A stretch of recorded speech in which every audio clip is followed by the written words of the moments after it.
Pojďte se mnou podívat na moji novou nejoblíbenější věc v domácnosti. Tenhle vysavač mi usnadnil každodenní rutinu. Největší game changer je pro mě určitě světelná technologie LightSense, která odhalí i neviditelný prach. A to jsem myslela, že mám doma čisto. Díky tomuto světlu vás úklid bude bavit, to mi věřte.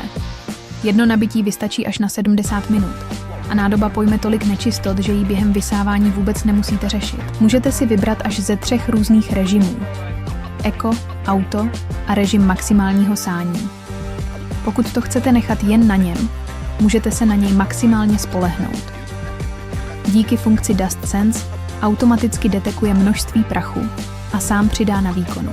Velký kartáč zachycuje bez problému vlasy a zvířecí chlupy, aniž by se zamotaly. Skládací trubice snadno dosáhne i pod nízký nábytek. Podívejte se, jak jednoduše uklidím i pod gaučem. Senzory vysavače sledují okolí a při přiblížení k rohům zvýší na výkonu. Pojďme si vyzkoušet menší test. Vzala jsem doma běžně dostupné suroviny a vysypala je na zem. Uvidíme, jak si s tím poradí.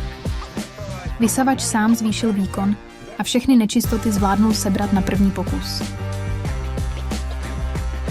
Vypražňování je tak chytře vymyšlené, že nádobu vyčistím téměř bez práce a za pár vteřin. Chytrý, výkonný a hlavně fakt usnadní úklid. Už ho potřebujete taky?